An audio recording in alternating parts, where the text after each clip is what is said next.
orang yang datang pada kesempatan ini, orang yang betul-betul andai dia mahasiswa, nilainya A+, tidak ada lagi di atasnya. Hujan, subuh, dan tidak ada door prize. Tidak ada alasan Allah melarang bapak-bapak ibu masuk surga kalau imannya seperti itu. Dan tidak ada alasan Allah memasukkan kita neraka kalau kita punya kualitas salat subuh seperti ini. Hujan, tidak ada door prize-nya, masih datang ke masjid. Apa yang kita harapkan kecuali ridha Allah? Lain kalau kita pegawai negeri, ada Pak Rahmat Masud datang, tentu mau cari muka sama Pak Wali Kota. Nah kita ini bukan pegawai negeri.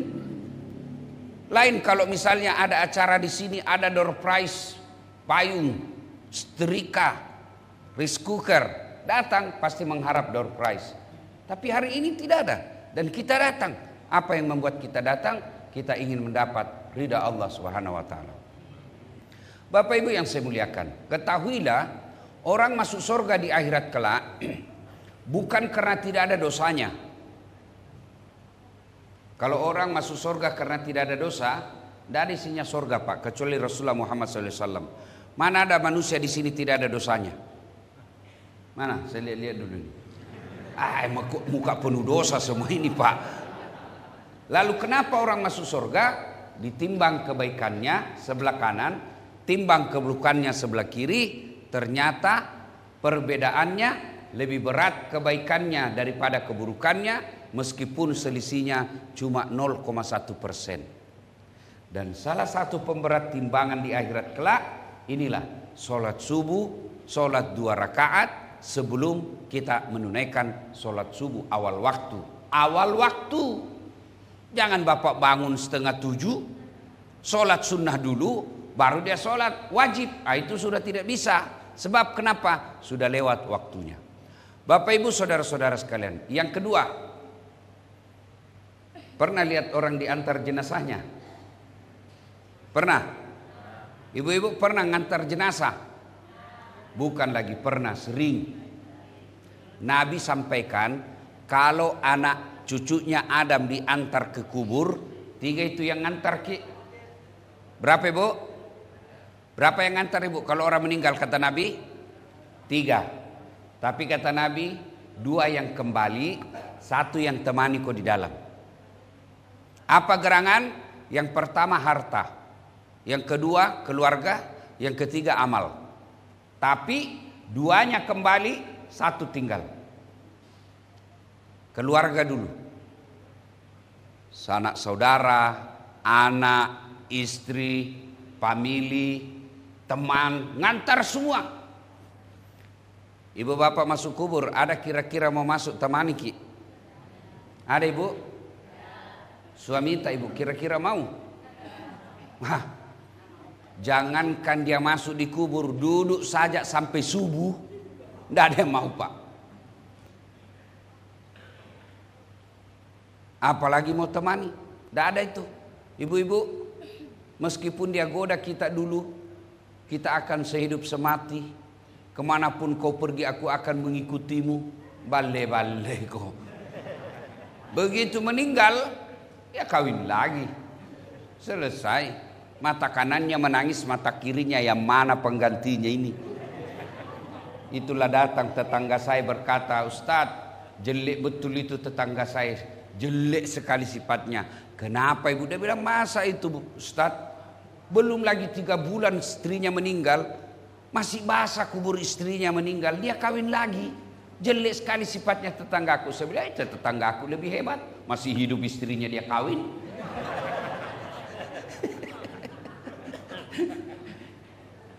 Yang kedua, yang antar kita apa? Harta. Yang banyak mobilnya, keluar semua mobilnya, motornya, karpetnya, payungnya, keluar semua. Begitu masuk kubur, ada harta yang ikut masuk? Ada Ibu? Coba keras, ada Dek? Ada enggak harta yang masuk temani kita di kubur? Ada. Apa? Kain kafan. Itu saja, kain kafan saja. Kain yang paling murah. Ya, sebentar bagi-bagi konsumsi, mengalahkan perhatiannya saya. Sebentar ya. Karena kalau Bapak bagi pasti bukan lagi saya didengar. Sebentar ya. Karena yang datang di sini pasti bukan mencari konsumsi. Ya toh Pak? Ya. Ibu-ibu datang dengar ceramah atau konsumsi? Kalau begitu bawa pulang itu konsumsimu. Siban ya, sebentar bagi-baginya ya. Ya.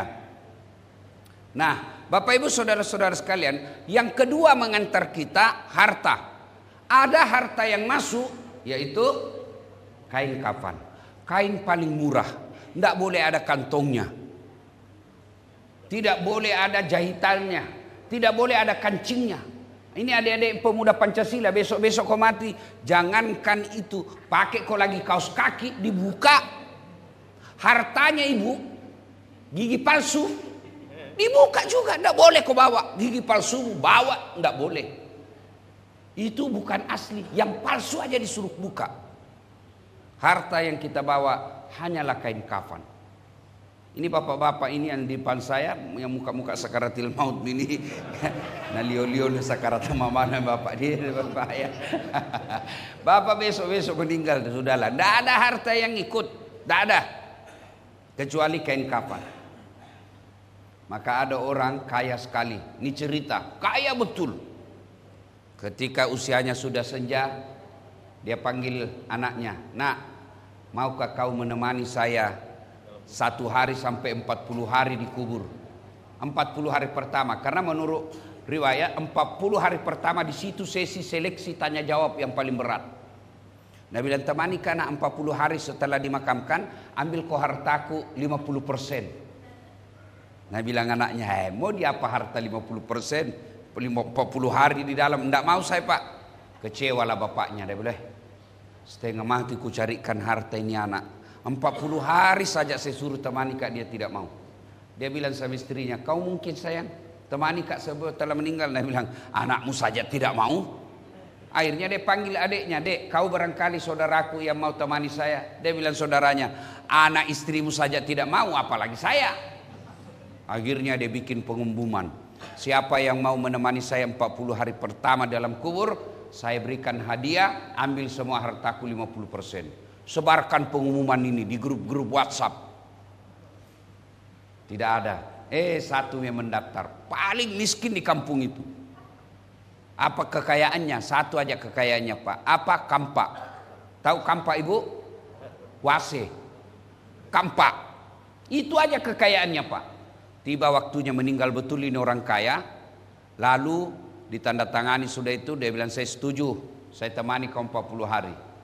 Dimakamkanlah. Masuklah ini orang tadi orang miskin, di sampingnya dia duduk. Misalnya ini yang orang mati, dia duduk di sini.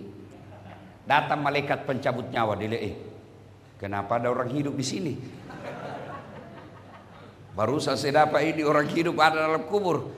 Enggak, mestinya ini orang mati ditanya pak, karena dia ada di sampingnya, dia dulu ditanya, kenapa kau ada di sini? Nah bilang, ini saya ada perjanjian sama ini orang kaya.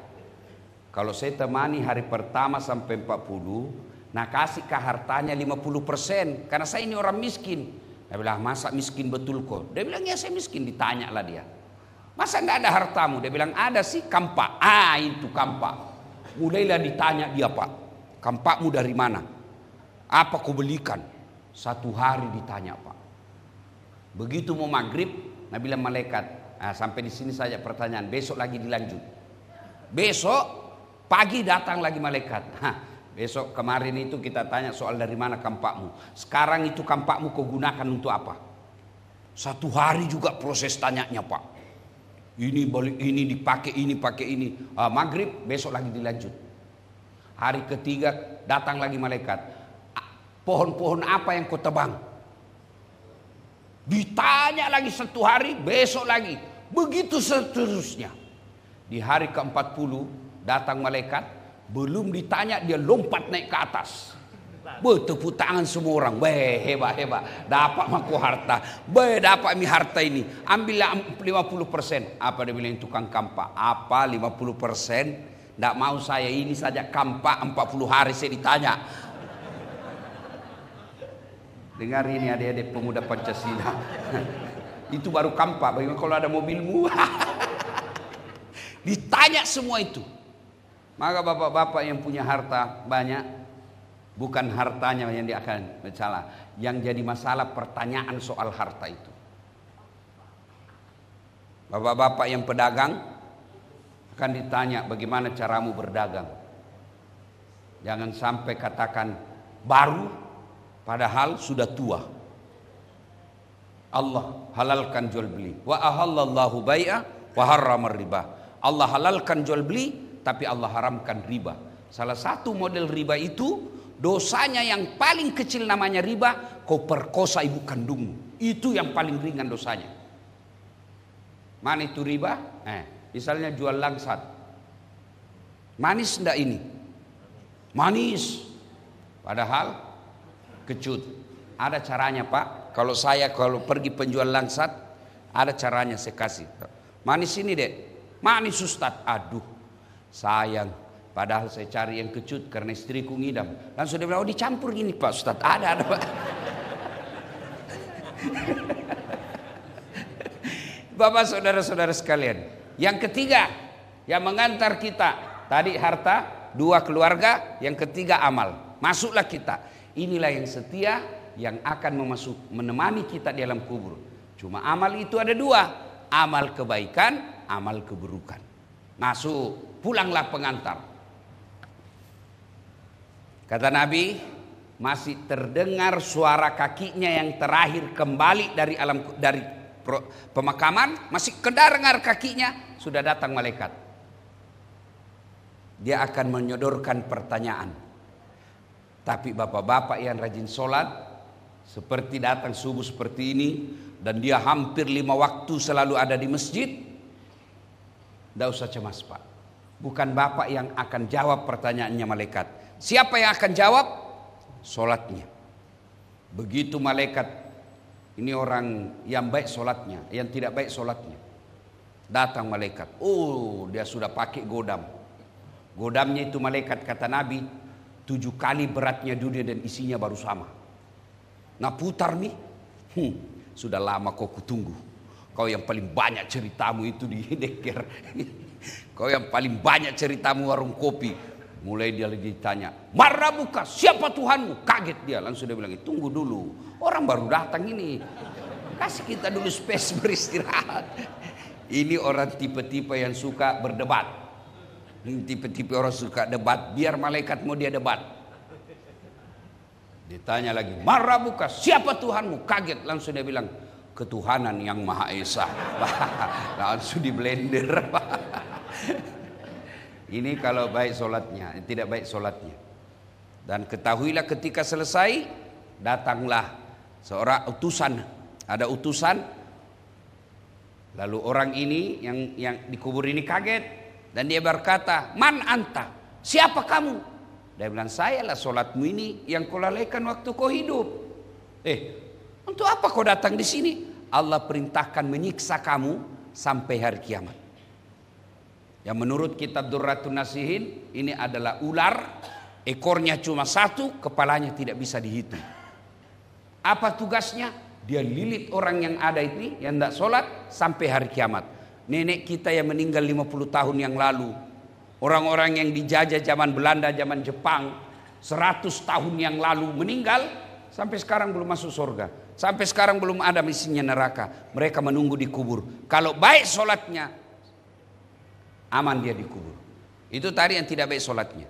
Tapi kalau beres solatnya, begitu malaikat katakan, Marabuka, siapa Tuhanmu? Dia solatnya berkata, Das'at, mundur kamu.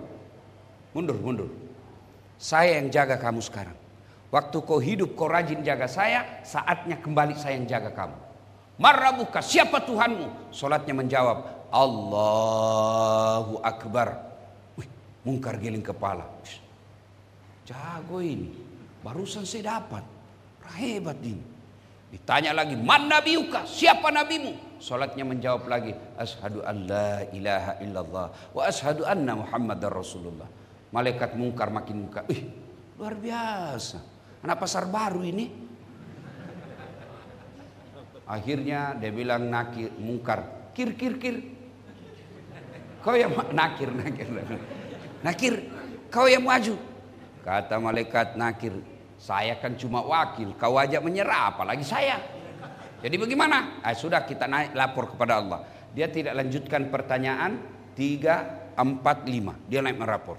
Ya Allah, ada hambamu wafat, saya tanya marrabuka, dia jawab Allahu Akbar. Allah berfirman, oh itu orang baik solatnya. Karena dia baik solatnya, tidurkan seperti nikmatnya tidur pengantin baru. Masya Allah. Bapak-bapak masih ingat waktu pengantin baru? Masih ingat toh? Begitu enaknya itu pengantin baru, selalu kita mau ulang. Atau bapak sudah lupa? Maka saudara-saudara sekalian, inilah pentingnya kita pelihara solat. Kenapa? Dia adalah seleksi awal, pemberkasan pertama yang akan diperiksa untuk mengikuti lanjutannya. Sistem gugur. Bapak kalau tes adik-adik tentara kan, ada yang mau mendaftar polisi, ada namanya sistem gugur. Begitu tahap pertama seleksi berkas. Berkas tidak lolos, biar fisikmu hebat, biar jago berenang, biar jago lari, biar jago menyelam, tapi kalau berkasmu tidak memenuhi syarat, gugur. Begitu solat. Solat dulu diperiksa. Kalau solatnya baik, amalnya yang lain diperiksa. Kalau solatnya tidak beres, semua amalnya batal. Maka keliru ketika ada orang berkata, tidak penting solat, yang paling penting hatimu dong. Biar kau tidak solat, ini saja, hatimu saja kau jaga. Berdiri anak muda, dan saya setuju ini bapak ini, karena dia juga tidak solat. Kalau ada orang bilang yang penting hatimu baik, tanya siapa nabinya. Nabi Muhammad lah itu orang paling baik hatinya. Nabi Muhammad lah itu paling baik akhlaknya. Tapi beliau tetap solat 5 waktu. Solat, tidak ada alasan bagi mereka selamat, bagi mereka yang tidak solat. Kenapa Ustadz? Karena puncak penghambaan kepada Allah itulah solat. Maksudnya apa Ustadz? Bapak-bapak bayar zakat fitrah, boleh enggak sambil nyanyi? Boleh. Bapak sambil bayar zakat, Pak Ustadz, ini zakatku, darah muda, darahnya pada mana uangku ini? Boleh, sah bayar zakat sambil lagu. Bapak puasa sambil dagang, boleh enggak? Nunggu buka puasa sambil dagang, boleh sah puasamu. Lagi ngaji-ngaji nunggu buka puasa, tiba-tiba, Haji berapa minyak gas? Sudah 35.000. Sah, boleh. Tapi sholat, boleh enggak ada kegiatan lain? Allahu Akbar. Bila kamu di sisiku. Wah, orang gila ini Pak. Iya. Ketika lagi sholat, Allahu Akbar ruku, tiba-tiba Haji berapa gas? Tunggu sebentar ya, saya sholat. Batal. Itulah kenapa sholat, karena puncak penghambaan kepada Allah, sehingga orang yang baik sholatnya baik. Inna sholata tanha anil fasah wal munkar. Sholat itu mencegah kalian dari perbuatan keji dan mungkar. Apa perbuatan sifat yang paling pertama dilakukan hamba makhluk kepada Allah? Bukan zina, bukan zirik, apa? Sombong. Jin disuruh sujud kepada Nabi Adam. Jin, sujud kau. Ini makhlukku paling mulia, Adam, manusia. Jin katakan, saya tidak mau. Kenapa? Dia anak baru kemarin. Dia diciptakan dari tanah. Saya dari api. Derajat saya lebih tinggi. Tidak mau jin sujud, sombong. Kata Allah, keluar kau dari sorga. Ketika sholat jangan kau ada sombong. Itu makna sholat sujud. Adik-adik, anggota tubuhmu paling mulia apa? Bapak-bapak, anggota tubuh paling mulia apa? Kepala. Paling hina apa? Kaki. Maksudnya apa Ustaz? Kok bapak bercanda sama saya, dorong dada masih ketawa saya Pak. Dorong pantat saya masih senyum. Dorong kepalaku, kurang ajar kau. Iya toh, kenapa? Alena beliau. Yang terhormat ada di kepala. Yang hina apa? Kaki. Maksudnya apa Ustaz? Bapak kasih saya duit 5 juta, tapi pakai kaki. Ustaz, 5 juta ya? Saya bilang, biar miskin, jangan kau hina saya tikam kau. Iya toh? Kenapa? Ini hina. Tapi ketika kau ketemu dengan Allah, kepalamu yang mulia ini rendahkan sehina-hinanya seperti telapak kakimu. Itulah makna sujud. Jadi orang kalau baik solatnya, dia tidak ada rasa sombongnya. Tapi kok ada orang solat masih petantang petenteng, masih sombong, baru caleg, wadah deh. Kayak dia sudah punya pasar. Baru anggota DPR, sombongnya minta ampun. Ada wakil rakyat begitu kan? Kalau dia jalan warung kopi kayak dia sudah tidak pinjak tanah. Padahal dia cuma wakil rakyat. Ibu-ibu saya mau tanya, adik-adik nih. Mana lebih tinggi posisinya wali kota dengan wakil wali kota? Mana lebih tinggi posisinya Pak? Wali kota. Kapolda dengan wakil Kapolda. Mana lebih tinggi posisinya? Iya, presiden dan wakil presiden. Mana lebih tinggi? Iya. Ini rakyat, dia cuma wakil. Nah kau cuma wakil dari kami, kenapa kau mau sombong? Anggota DPR saja tidak boleh sombong, apalagi kau yang pengangguran. Sombong kepada manusia saja Allah celah. Sombong kepada sama makhluk Allah tidak suka, apalagi sombong kepada Allah. Dan orang yang puncak kesombongannya kepada Allah, dialah orang yang tidak mau sujud. Yang kedua, orang yang sombong di hadapan Allah, orang yang tidak mau berdoa. Maka adik-adik sekalian, Bapak Ibu, selesai sholat doalah meskipun sedikit saja. Karena dalam hadits qudsi Allah jelaskan, siapa yang tidak mau berdoa dialah orang sombong, dan orang sombong tidak layak hidup di kolong langitku. Keluar kau dari langitku. Itulah orang yang tidak mau berdoa. Dan berdoa itu Bapak tidak harus sama imam. Imam juga kalau berdoa kasih dengar jamaah dan baca doa yang umumnya orang hafal. Ada juga kita imam tidak tahu apa dia minta. Kita tidak dengar. Kita di belakang sangka baik saja. Amin amin. Amin. Amin. Amin. Apa kau minta? Kasih dengar juga kita. Siapa tahu ini anak muda yang bujang minta doa. Namanya bujang dia minta. Ya Allah. Dalam kecil itu. Ya Allah berikanlah kami jodoh. Dia bilang bapak di belakang, amin. Istrinya juga di bapak bilang di belakang, amin. Itu artinya kau minta kepada Allah supaya suamimu kawin lagi. Maka berdoa, usahakan Pak Imam doanya, keraskan, dan tidak mesti bahasa Arab. Tidak mesti bahasa Arab. Boleh bahasa Bugis, boleh bahasa Banjar, boleh bahasa Jawa. Bahkan boleh tidak ada bahasa, pakai bahasa isyarat saja, boleh.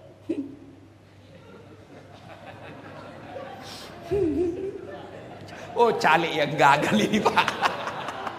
Habis uangnya dia. Baik Bapak Ibu saudara-saudara sekalian. Itu pertama sholat alam kubur. Pertama yang akan ditanya sholat. Kalau beres sholatmu aman. Kalau tidak ada sholatmu mati maku. Tidak ada gunanya Pak. Nah jangan pernah berasa Bapak bisa selamat kalau tidak sholat. Itulah makna inna sholata tanha anil fahsya wal munkar, as-sholatu imanuddin, as-sholatu miftahul jannah. Ya. Nah, masuk kubur sudah sholat baik. Sambil menunggu hari kiamat, kata Nabi, 3 amalmu yang bisa terus kau nikmati. Ibu-ibu, Bu, halo Bu. Kalau ibu merantau ke Balikpapan dari Jawa, ternyata di Balikpapan kada nyaman, tidak enak. Ada pilihan enggak Ibu? Ada pilihan? Ada. Bulik lagi ke Jawa. Mangan orang mangan yang penting ngumpul. Iya toh? Dari Sulawesi merantau ke Balikpapan. Ternyata di sini tidak nyaman, dia rasa cari nafkah. Ada pilihan? Ada, pulang lagi ke Sulawesi. Iya toh? Ada caleg gagal, ada pilihan? Ada. Ikut lagi 5 tahun yang akan datang. Itu Prabowo kan 3 kali baru menang. Iya toh? Ada pegawai negeri tidak disuka sama wali kotanya, tidak disenangi sama gubernurnya. Ada pilihan? Ada, pensiun dini. Berhenti jadi pegawai, lihat udah banyak kentu-kentu saya. Tidak ada urusan, dia bukan lagi bos kita. Iya toh? Bapak-bapak, ibu-ibu, suami kurang ajar, kasar, tidak mau ngasih nafkah, ada pilihan? Ada. Pulangkan saja aku pada ibuku atau ayahku. Lihatlah tanda merah di pipi, bekas tampar tanganmu. Iya toh, ibu hafal karena ibu sudah tua memang. Ini lagu-lagu zaman dulu toh. Saya sudah tua memang. Bapak-bapak, istri cerewet, malas masak, ngabisin duit aja kerjanya, ndak ngurus sana, ada pilihan Pak? Ada. Kalau ibu-ibu tadi cuma satu pilihannya, kalau bapak dua pilihan. Satu, ceraikan, dua tambah jadi dua. Boleh Pak. Ayo. Menderita di dunia, maknanya menderita di dunia masih ada pilihan. Tapi kalau dikubur ada pilihan. Ada. Masuk di kubur, kada nyaman buli kuluna. Viral kau satu dunia Pak. Begitu kau masuk kubur datang malaikat, wih lari ya. Keluar viral satu dunia. Itulah solat pentingnya. Pelihara solat. Bapak-bapak, lebih baik memelihara 2 ekor kambing, 4 ekor kambing di rumah daripada satu manusia anakmu yang tidak sholat. Saya ulang, lebih baik bapak memelihara 4 ekor kambing di rumah daripada satu anakmu di rumahmu tidak pernah sholat. Itulah yang meruntuhkan agamamu di rumah. Kambing Pak, kalau dia nakal, bau, jeruduk, suka ganggu, ada pilihannya Pak. Kalau kambing ada? Apa ibu? Jual. Jual nih. Bawa di pasar, mengganggu saja ini. Sampai di pasar tidak ada yang beli, ada pilihan? Ada, potong. Iya toh? Isi perutnya jadi coto, dagingnya jadi sate, kakinya sop kikil, ekornya sop buntut, pipinya sop pipi, lidahnya sop lidah, pelernya bakar obat kuat. Bagaimana Pak Ketua? Ketua dunia Melayu, dunia Islam. Itu dari Medan, jauhnya datang sholat subuh. Berapa banyak pahala beliau. Allahu Akbar. Ya, hai bapak saudara-saudara sekalian. Ada pilihan. Kambing jual, tidak laku, potong. Makan sama-sama. Tapi kalau manusia anakmu di rumah, judi online, game online, belanja online, sholat online. Tukang tipu, kuat makan, malas. Kau mau apain? Mau di apa? Apa? Mau apa? Jawab nih sekarang. Kau mau apa? Jual, siapa yang beli? Potong, siapa yang mau makan? Itulah makna lebih hina dari binatang. Maka sholat. Alhamdulillah, bapak-bapak kalau sudah rajin sholat seperti ini, tidak usah cemas. Insya Allah, Allah akan berikan keselamatan alam kubur. Nah, setelah itu, maka 3 yang menolong kita. 1, anak yang soleh dan soleha. Tidaklah dijelaskan oleh Nabi, anakmu yang jadi kepala dinas, anakmu yang jadi wali kota, anakmu yang jadi gubernur, anakmu yang dokter. Tidak, anak yang soleh dan soleha. Bapak-bapak yang saya hormati, anaknya bapak bisa tidak jadi tentara dan polisi, tidak pernah daftar Akpol atau Akmil? Bisa tidak jadi tentara? Tidak mungkin.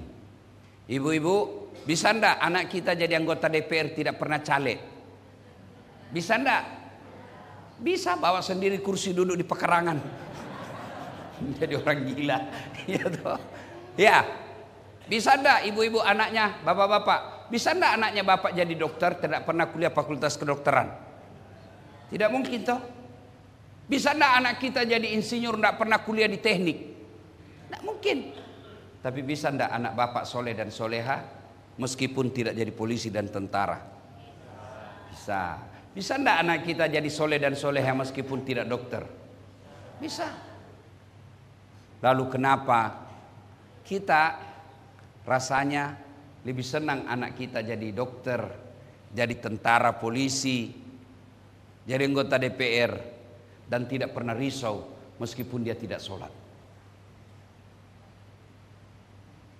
Tidak ada gunanya anakmu anggota DPR kalau dia tidak pernah sholat.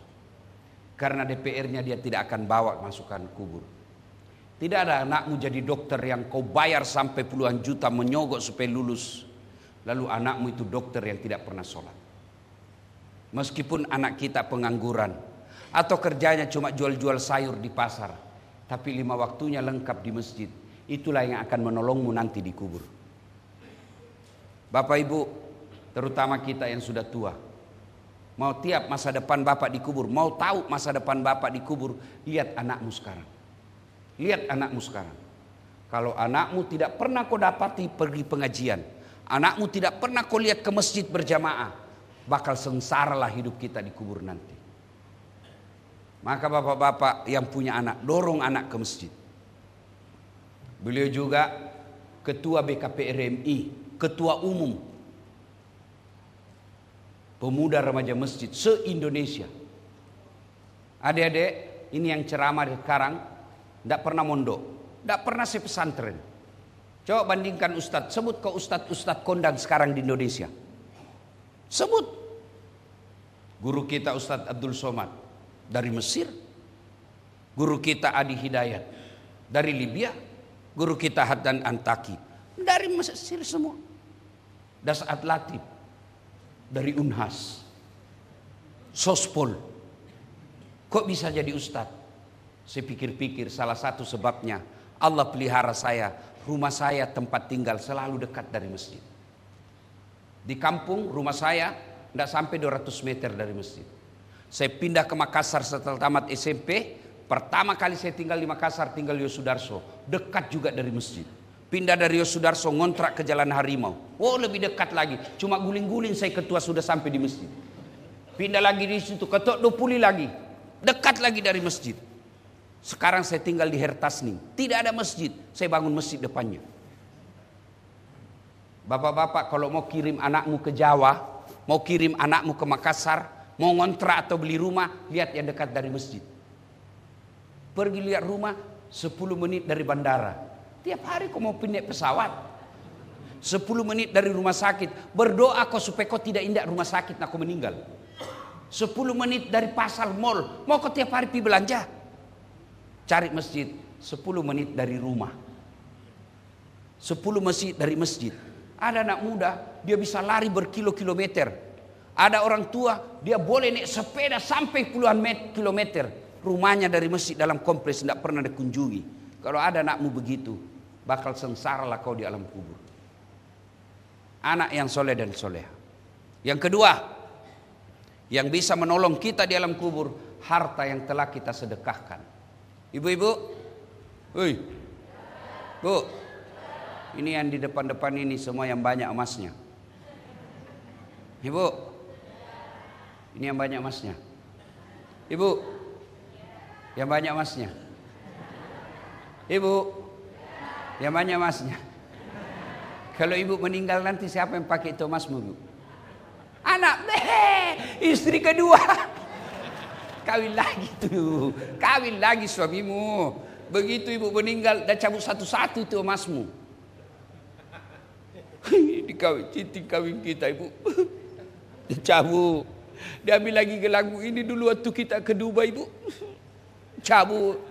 Dia ambil lagi gelang ini dulu usia pernikahan kita. Saya belikan waktu kita pergi umroh. Dia ambil. Semua diambil. 3 bulan kemudian dia kenal sama janda. Teman SMA-nya dulu.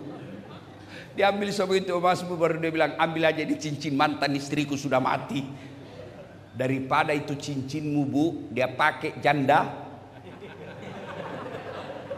Lebih baik bawa ke masjid. Lebih baik cari penghafal Quran. Ustaz, saya tidak punya suami, tidak ada anakku. Apakah tidak ada yang doakan? Oh, kalau begitu Allah tidak maha penyayang. Allah tidak adil kalau begitu, karena kita tidak punya jodoh. Gimana caranya? Ibu bapak yang tidak punya anak, cari penghafal Quran, biayai hidupnya. Sama di hadapan Allah, anakmu sendiri, meskipun bukan dari rahim istrimu. Cari penghafal Quran, datangi. Ada penghafal Quran? Ada. Oke, berapa biaya 1 bulan? Ini 600 1 bulan. Saya biayai 2 orang, tiap bulan saya kasih 1.200.000. Sama hukumnya penghafal Quran anak kita. Jangan kau juga terlalu pelit. Tidak ada orang suka itu orang pelit. Ada memang orang pelit, Pak. Masya Allah. Sudah selayaknya makan daging, kan kering aja terus dia cari. Dongona. Sudah ada memang tong orang, jangankan kasih orang, dirinya saja dia pelit. Pak, Bu, kalau Bapak mau punya kamar di akhirat ber-AC, lampunya bagus, tempat tidurnya empuk, kirimlah ke panti asuhan pembeli kasur. Bapak mau terang kuburnya, bayarkan listriknya masjid tiap bulan. Saya mau terang kuburku, Ustaz. 1 juta. Lampu 5 watt. 5 juta 1 watt. 500.000 lilin. 1.000 obat nyamuk. Oh, surga 1.000. Memangnya nenekmu punya surga? Celengan saja, Pak. Lihat coba, mau lihat sepelitnya orang Islam. Lihat itu celengan kalau lewat. Pas lewat depan kita pura-pura cerita. Lewat aja. Ada orang pelit betul, Pak. Lewat celengan, dia tarik dompetnya. Dia lihat. Anak muda di belakangnya banyak mau diambil ini. Oh, ternyata dia cari yang paling kecil. Si masuk 2.000. Sudah masuk, tiba-tiba ditepuk pundaknya dari belakang. Anak muda. Haji, kasih 100.000. Dia lihat, masih muda 100.000. Masuk. Dia kasih masuk celengan. Pas masuk celengan, ini anak muda bilang, itu hanya bapak yang jatuh tadi.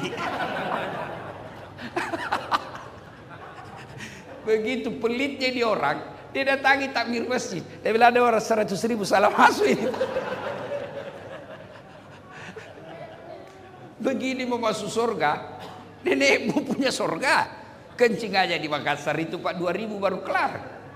Itu ada di terminal Daya, kan ditulis air besar 1.000, air kecil 500. Saya masuk air besar, sudah saya kasih uang 1.000. Ini dek, kenapa 1.000 Ustaz? Air besar, dia bilang pasti Ustaz kencing juga. Saya kasih lah uang 2.000, kan kencing sama saya, ini 2.000, 1.500 kan. Mana uangku 500, kembalinya dia bilang tidak ada uang kecil Ustaz. Masih ada uang saya. Dia bilang Ustaz masuk lagi kencing. Itu surga 2.000. Ya, sedekahlah. Ibu-ibu yang tidak bisa sedekah semen ke masjid, sedekahlah dengan nasi bungkus. Mulai Jumat akan datang, kirim nasi bungkus, 2 bungkus saja setiap Jumat. Selesai itu bapak ibu berdoa, ya Allah tambahkan rezekiku, mudah-mudahan Jumat depan bisa 5 bungkus. Itulah harta ibu yang tidak bisa diambil orang. Bapak-bapak, sedekahlah. Itulah yang akan melindungi kita nanti di kubur. Anak yang soleh, harta yang telah kita sedekahkan. Yang ketiga adalah ilmu yang bermanfaat. Saya mau jadi apa ilmu ini Ustaz? Nah, saya bukan penceramah. Gampang. Begitu dapat potongan-potongan video dari guru-guru kita, sebar. Bapak ibu tiba-tiba di grup WhatsApp dapat ceramahnya Nasihat Latif, sebar. Bapak punya grup 10. Satu grup 20 orang di dalam, berarti 200. Di 200 orang kita sebar, masa sih tidak ada satupun yang mengamalkannya. Selama orang itu mengamalkan ilmu yang kita sebar tadi, itulah yang akan menerangi alam kubur kita, meskipun kita bukan mubalik. Begitu sebaliknya, bapak di grup mendapat video-video porno, meskipun canda, itu paling banyak ceramah saya diplesetkan, dilihat dosa, tidak dilihat barang bagus. Oh, ini paling banyak dipotong-potong gambarnya, perempuan seksi yang mana lewat dilihat dosa, tidak dilihat barang bagus. Ya, jangan sampai menyebarkan konten-konten yang ada fitnah di dalamnya, ada dosa, karena akan menjadi dosa jariah. Bapak ibu saudara-saudara sekalian, inilah 3 amal yang bisa menolong kita. Dan pasti kullu nafsin sa'iqatil maut. Semua yang hidup pasti mati. Ada baru-baru saya ceramah di Jakarta. Kejadian betul. Jam 9.10 menit masih ada di grup. 9 malam lewat masih ada di grup postingannya membahas tentang kabinet menteri.